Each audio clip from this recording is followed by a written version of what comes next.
If you're one of the thousand of employers last year that saw an explosion in your healthcare cost, well, you might be asking yourself a simple question. Can I just buy care directly? And probably one of the most common questions that I get asked is, can I just contract directly with a hospital? And the answer, if you're an employer, is yes.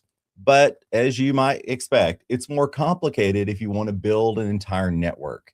Sure, you can get a simple hospital contract. You might can contract with a physician group, but to do that on scale, well, it's really hard. And let me show you why. I thought I'd spend a little bit of time walking through that very complicated process today.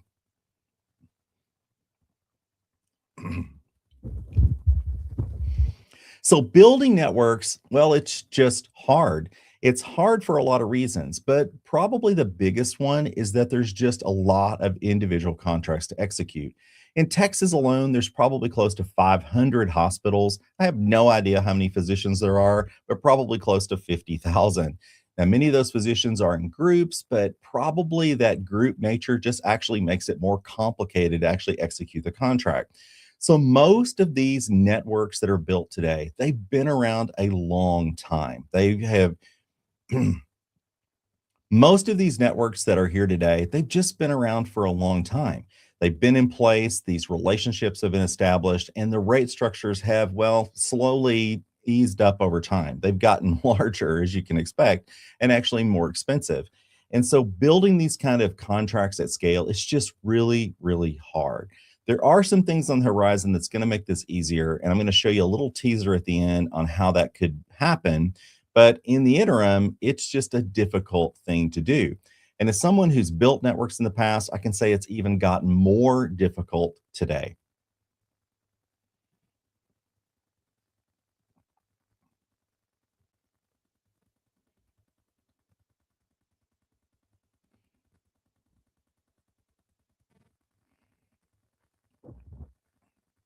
One of the biggest reasons that there's so much challenge in building hospital contracts and network contracts today, let me start over.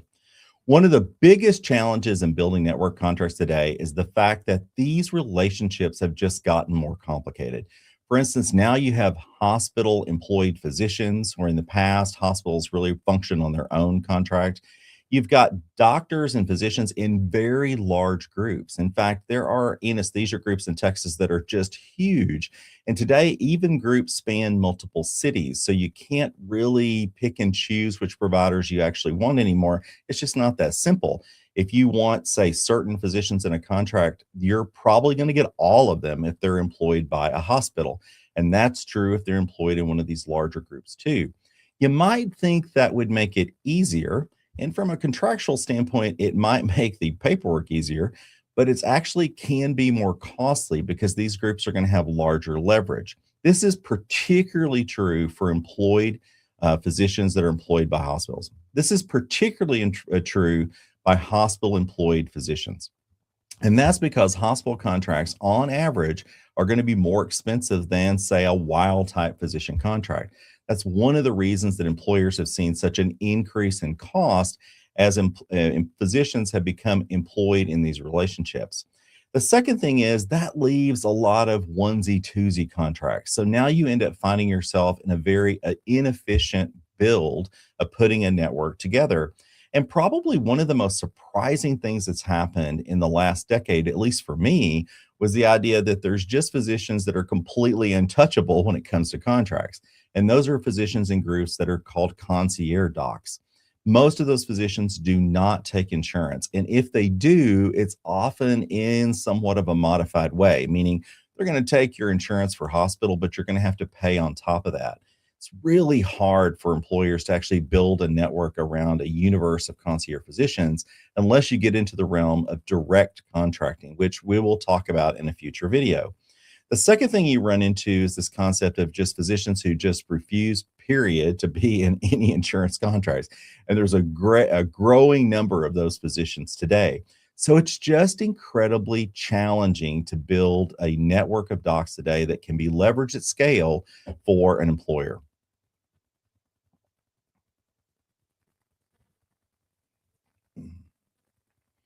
Now, I hear all the time that there are things Now, I hear all the time that there are groups popping up that say, hey, I can offer you a much lower rate. All you need to do is jump into our network.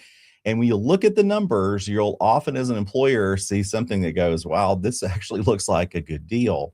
But one of the challenges that you run into in network contracting is that specifically related to hospitals. Hospitals will provide a low rate to anyone if they don't have any patients in the network. I'm often reminded many, many years ago, a hospital executive in Dallas, I went to him and I said, how are you offering such a low rate for a knee replacement? And he looked at me across the table. He said, Dan, it's easy. There's no patients in that network, so they can offer any rate that they want. But it starts to fall apart when you actually get patients in the network. When there starts to be spend from that hospital, the hospital's not nearly as generous. So I always caution employers to be really careful with new networks because new networks will often offer that lower rate that honestly doesn't last long. It's not something that can mature and grow with your workforce. And since displacing your workers into different networks over time can be disruptive, you want to be careful not to jump into a new network without something that you see that's going to be a long term play. The second thing that I often hear from employers is that, well, wait a minute, Dan, they walked up and said they're only going to pay Medicare rates. In fact, they don't even execute contracts with the doctors and the hospitals. I think this is a dangerous game. I've said this for decades, it's not nothing new. I think it's actually stupid because what it actually does is it puts the patient in the middle of a very challenging situation. So let me tell you how this works. You don't build a network, but you put something together that says this is the group of hospitals we're going to work with. Your employee ends up going to one of these hospitals. You don't have a contract, they get a huge bill, but instead of actually paying the bill, the person or carrier, whoever you're working with, I hate to call them a carrier, actually just writes a check for the Medicare rate for that particular employee. Well, the problem is the hospital says, well, wait a minute, that's not the rate. We want more because that's our Medicare rate. That's not our contract. That's not our listed rate. And so what happens is they sue the employee. Now, most of these companies will have, trial lawyers or litigation specialists that will get involved and they'll negotiate something out. And theoretically, it could be less than what you would pay if you were negotiating a contract with, say, Blue Cross or Aetna or United. But in many, many cases, this is more complicated. Now, back in the old days, when again, there were no employees within these networks, the hospitals were pretty liberal. They'd let you get away with it.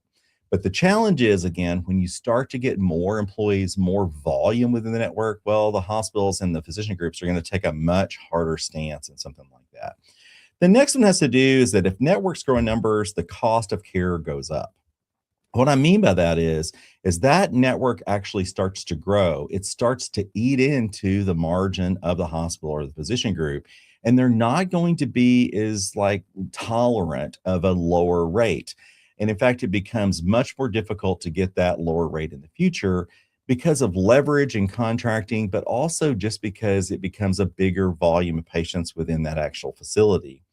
And then the final thing is that I often hear, well, this actual network that we're contracting with, it has a quality program or a value-based care program or a word that I just hate to use anymore. I guess it's an acronym, an ACO. And that is, I don't believe these actually control cost if they're embedded in a high cost system of care. So I often tell employers, don't really bet on the come here on a quality program as part of a new network build. You need to actually engage in a program that's actually part of a total value picture, meaning that the contract is actually a good value from a cost standpoint and they've got quality programs on top.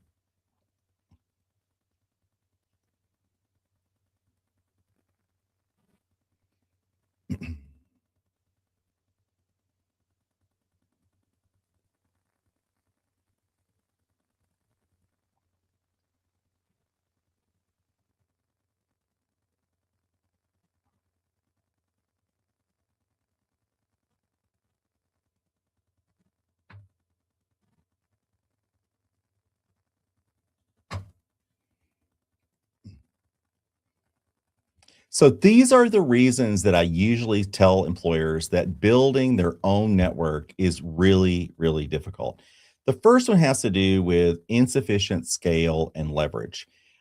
You may be a big company, you may have a lot of employees, but in general, most of the time, these employees are dispersed over a very wide geography. And typically in today's healthcare market, hospitals serve a regional geography, physician groups serve a regional geography.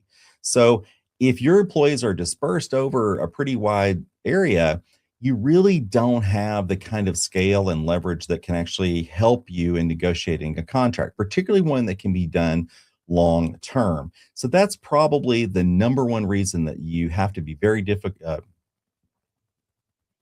That's probably one of the biggest reasons that you need to be careful going into this market is you may think of yourself bigger than you actually are. The second thing is something that I'm not going to go into great detail here, but I'm sure you've heard of it. Things of called most favored nation statutes. Many of these providers and hospitals are going to have provisions in their contracts, maybe not called out directly, but basically what they're saying is to the big carriers, we're going to offer you a better deal than we'll offer anyone else. And that means that an employer may get what looks like on the surface a better rate, but in reality, it's probably not because they're contractually bound to actually give the better rate to the carrier. The next issue has to do with actually designing a network and maintaining it. It's really a full-time business. And in fact, in most insurance companies, particularly the larger ones, this significant part of the budget is in network, building a network, getting the contracts done, making sure the quality and credentialing is done. It's really a full-time business and a full-time job. It's not something that's just easily outsourced. Now, I will say that that is changing, and I'm starting to see some new startups actually pop up. Some of them aren't quite so new that tackle some of these really hard jobs like managing quality and managing credentialing. There's a company called Verifiable that actually will do credentialing now for both hospitals and for employers and everyone else. And actually, they do that through a very cool system of being able to maintain that consistently over time. And it's one of those resources that typically was only done by carriers. And now you've got a company here that will actually do that on behalf of carriers, but they can do that on behalf of employers too. I'm going to do an entire video in the future on the whole concept of the provider directory. If there is something today that actually needs rebuilt from the ground up, it's the provider directory. Most of the time today, governments and legislatures require you to build them. If they're not done correctly, then you can end up as an employer with some really problems because you're going to end up having to pay for something that's out of network because your information in your provider directory was wrong. And then finally, in my opinion, and again, I could be totally wrong, but I don't think I am, patients don't use them very often. And so it ends up being a resource that requires a huge amount of build to actually put it together and to maintain it. There's a huge legal risk associated with it. And it's often one that's not very useful for patients. I already mentioned about dispersion in your geographically scattered workforce, but when you start to build a network at scale, even if you're a local employer and you have all your employees kind of in one spot, your employees are going to travel out of that spot. So you're going to have a wrap network or something like that as well. And if you do have employees that are in different locations, again, it's just going to really create. If you do have employees that are in different locations, it's just going to further deleverage any kind of contracting advantage that you might have. And the final one, which I would tell you is probably the number one reason that employers have to be cautious in direct contracting and in building your own network, and that has to do with employee backlash. Because almost certainly, when you start to go down the path of doing direct contracting, you're going to have some component of exclusion. You're going to build, I don't like to use the word narrow, but we'll call it a focus network. And you're going to build more focus around a certain group or set of providers. That's going to hopefully give you some advantage cost.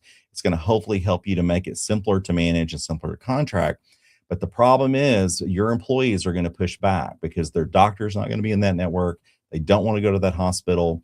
It could be that the hospital is really, really good for, say, knee replacements and spinal surgery, but maybe obstetrics, your obstetrician is actually at a different hospital. So employee backlash can be a real big pushback in actually building your own network for your own employees.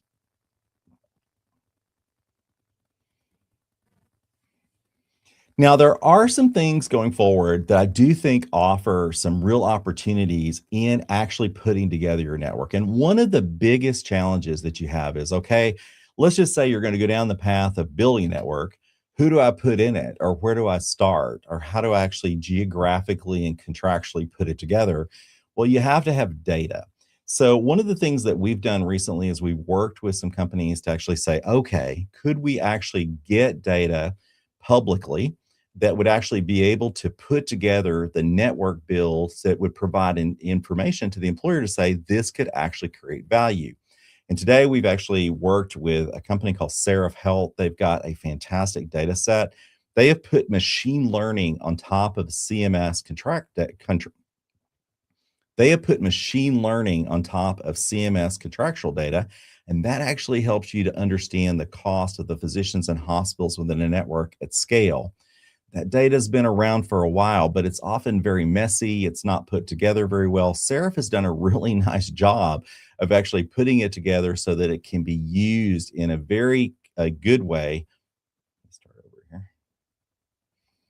Seraph has done a really good job of being able to clean that data, parse it in such a way that it can be used in AI tools to help to build networks and to look at cost. And so we've been fortunate to be able to work with that data. And I can tell you it's pretty impressive. And let me show you a few just examples so you'll be aware of that. One is we can use it to build maps. So we can actually look at a cost picture for doctors and hospitals for a certain procedure, and we can actually build a map. And so we can say, okay, if you're in Central Dallas, this could be the hospital collection and subset and specialty providers that we could put together to say this would offer this kind of value picture for your particular employees. But it actually gets even better because now we can actually not only take that cost data, but we can take the kind of decision making that goes into patients actually picking a network and deciding whether or not it would be useful or they would be happy in that network. And we can combine it with other data. So I'll just show you some examples.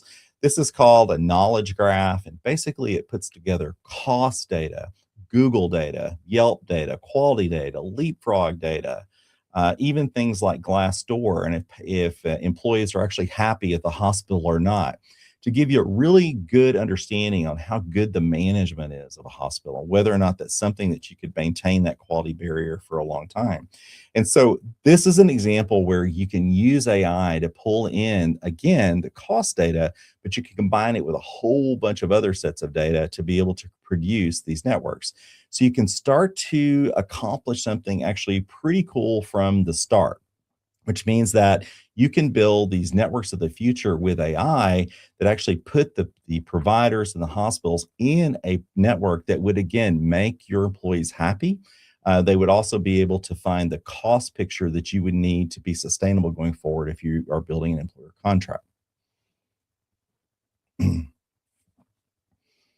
This kind of knowledge graph where you're connecting these different parts of information from reviews to, let's do this section all over. Let's start over. So, one of the great things that you can do with your data and with AI is that you're not just limited to cost data. You can actually bring in things like Google reviews, Indeed. You can bring in Glassdoor. You can bring in Yelp. How about things like Leapfrog data, quality data, even things on social media and the news that are happening? You can collect all of that information into something that we call a knowledge graph or a semantic graph, which means that you can not only look at the cost picture of a network to actually know if actually doing this is a good idea from a cost standpoint, but you can get a pretty good idea on, are my employees going to be happy within this network? Does it meet all of the needs that I have related to the adequacy? But also, do these actual providers actually provide the kind of service that I would want for my employees? And we can even look at things like Glassdoor, where we can look at reviews related to employees that have both joined and are leaving a company to get an idea if the management within these facilities is strong and sustainable long term. This can be incredibly valuable in actually helping you to build that sort of network of the future. And it leverages AI and all of the data that's available to be able to put it together.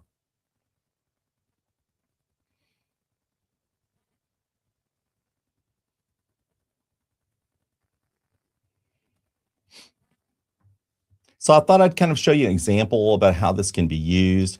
This is actually done for a client as a prospecting tool. So this was actually a broker who was going to actually go talk to an employer and say, hey, we think we could help you construct a network that would save you money in the Houston market. And so we actually helped them put this together and we leverage the kind of data that I'm talking about. So let me kind of walk you through it so you can see exactly how this works. Now, just imagine if you're a broker and you could run something like this on a company. You could say, I'm going to pick, this pipeline company or this oil field service company or this technology company in Houston. And you're going to say, okay, we know that you're on this particular insurance network, but we think we can save you money. We're going to run an analysis proactively and we're going to add a bunch of other stuff into it. So let me kind of show you how this works. So this is a typical kind of analysis that you can run using AI. This took somewhere on the average, I'm going to say probably of about 10 minutes to put together. So it's actually not very challenging to do. So in this finding, we were able to show that Blue Cross actually beat United Healthcare in this particular procedure, in this particular market, with this particular subset of employees in this geography. So don't read into that, anything bigger than that. I'm just showing you kind of an example. And it was able to look at 10 high volume procedures in that particular geography to actually calculate that amount. It looked at 20,000 Houston employees. It looked at 28 hospitals, 10 procedures. And again, Blue Cross was the overall winner. And it actually compared Blue Cross, Aetna, Cigna, and United Healthcare, again, for these specific 10 procedures, which could vary differently. These numbers could look entirely different if you put different procedures on the list. And just to kind of show you that procedure level analysis that was done, now keep in mind, this was all done with artificial intelligence. So this was not done with an algorithm. This wasn't done with some fancy Excel tool. This was basically asking a semantic query, in other words, like talking to ChatGPT, but asking it to go find and construct this data and to be able to do it in from that knowledge graph. And this is actually what it was able to pick up. And you can see it got really granular. So it looked at knee replacement, which is 27447, and it looked at which one had the best rate. And I'll just show you something that's really interesting. And I always point this out to employers is that it's almost always not peanut butter, meaning that one insurance company very unlikely is not going to have the best rate in every procedure, but it's just going to vary by different insurance companies. And you're actually really seeing that here, where in some cases, Aetna has the best rate. In some cases, United Healthcare has the best rate. And then in some cases, Blue Cross has the best rate. And in actually determining whether or not this is going to be a good deal, if you're going to be an employer or not, is going to be how many employees that you have with these particular conditions in a given year prospectively, which makes it even harder, is going to be good for your business. But I just wanted to give you a little taste of what AI can do to help you solve these kind of questions. And again, it can be pretty powerful and it can actually come up with a recommendation. So again, this was a prospecting tool. It was not really meant to be a typical analysis, but I just wanted to show you that it is difficult to build a network. There's a lot of challenges around it, not just the challenges you might think of, like doing the contracts and figuring out the prices and actually contracting and getting that actual network done, but also whether or not your employees are going to be happy there and whether or not it's going to be something that is sustainable long term so that you don't have to have a lot of network disruption over time. I hope you've enjoyed this little walkthrough and this kind of little demo of what AI might be holding out for the future. Really, let me do that again. Well, I hope you enjoyed this. I hope you can see that maybe AI can offer a little bit of insight in the future, particularly when it comes to building networks.